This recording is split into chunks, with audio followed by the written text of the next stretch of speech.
Shalom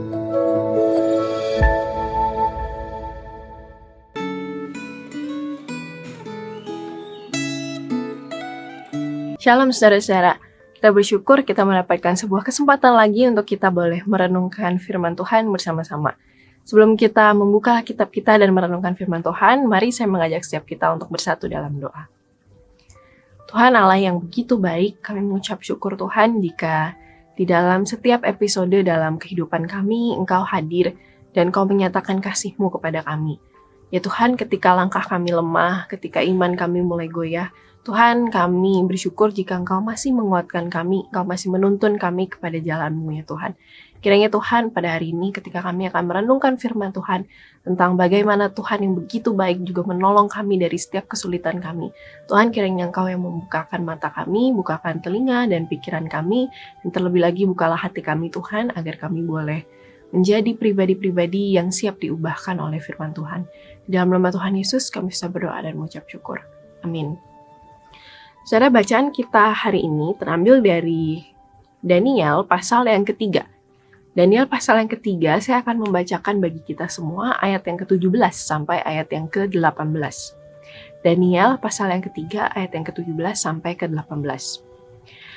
Jika Allah kami yang kami puja sanggup melepaskan kami, maka Ia akan melepaskan kami dari perapian yang menyala-nyala itu, dan dari dalam tangan-Mu ya Raja.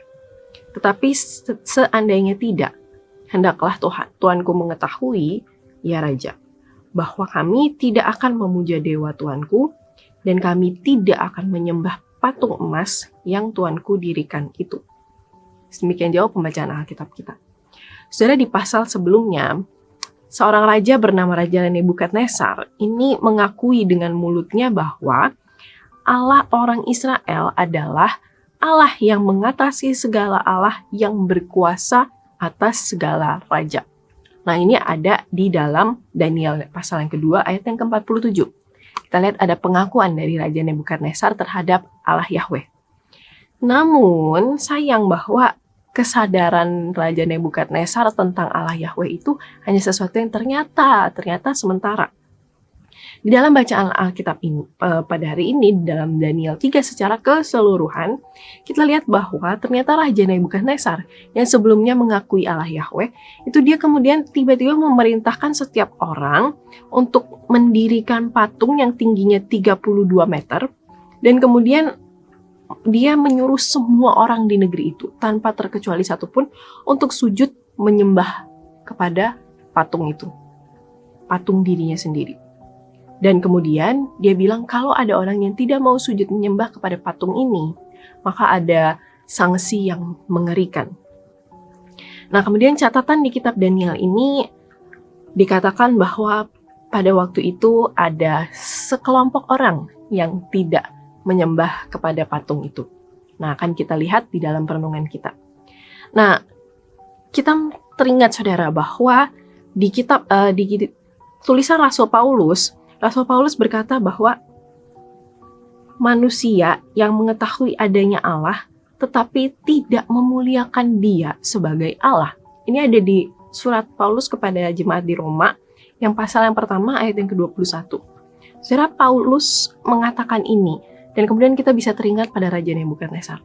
Raja Nebukadnezar tahu bahwa Allah Yahweh adalah Allah yang berkuasa, tapi dia tidak memuliakan Allah. Jadi ada bedanya antara mereka yang tahu dan mereka yang benar-benar memuliakan Allah. Raja Nebukadnezar tahu, titik. Tapi dia tidak melanjutkan pengetahuannya itu dengan sebuah aksi spiritual atau kerohanian. Tidak, dia justru melakukan yang sebaliknya. Nah, Raja Nebukadnezar ini belum mengenal Allah itu secara mendalam. Sehingga akhirnya dia menyembah ilah-ilah palsu, bahkan dia mendirikan patung dirinya sendiri dan lain sebagainya. Pengetahuannya tentang Allah Yahweh itu ternyata berbanding terbalik dengan apa yang dia lakukan. Nah, tetapi tadi saya katakan bahwa ada sekelompok orang yang tidak mau menyembah patung itu. Mereka adalah Sadrak, Mesak, dan Abednego. Sikap Sadrak, Mesak, dan Abednego ini sangat kontras ketika kita mencoba membandingkan dengan sikap Raja Nebukadnezar. Mereka bertiga tetap pada komitmen bahwa yang harus disembah, yang harus menerima kemuliaan hanyalah Allah Yahweh. hanyalah Allah orang Israel, bukan ilah-ilah yang lain. Meskipun mereka bertiga diperhadapkan dengan ancaman yang begitu mengerikan dari Raja Nebukadnezar, mungkin nyawa mereka itu juga menjadi taruhan ketika mereka tidak ikut menyembah patung.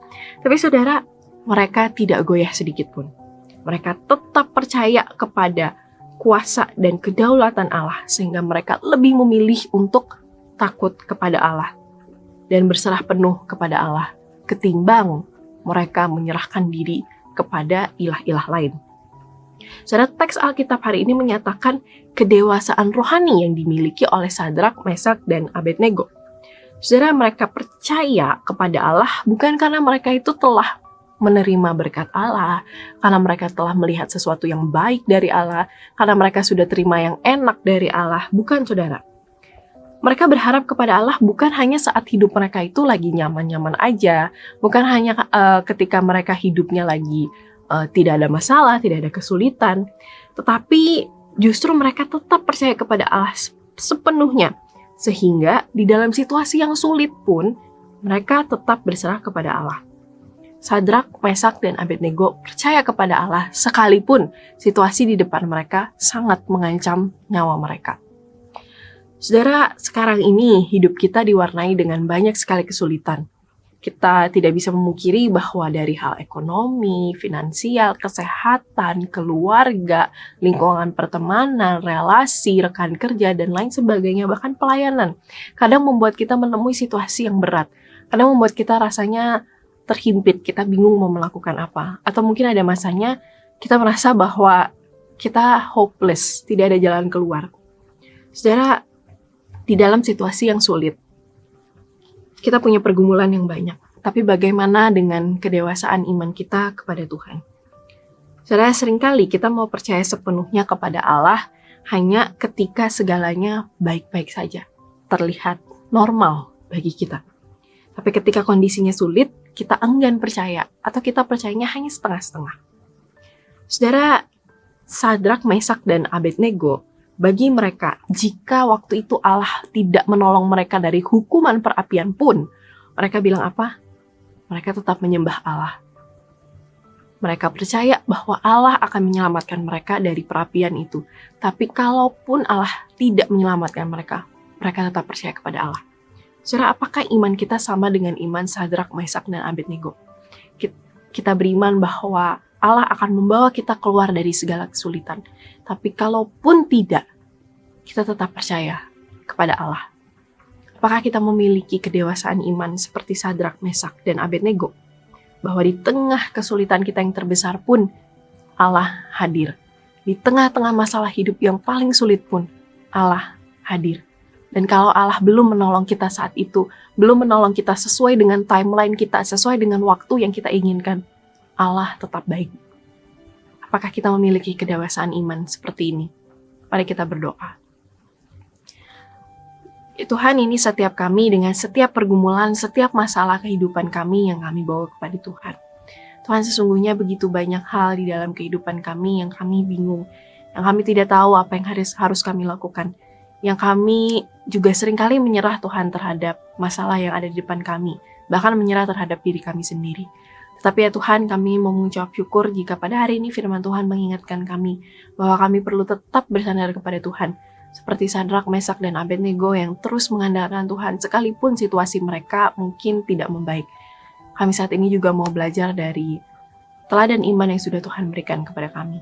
Biarlah Tuhan, sekalipun Tuhan belum menolong kami keluar dari situasi yang sulit, kami mau tetap percaya kepada Tuhan.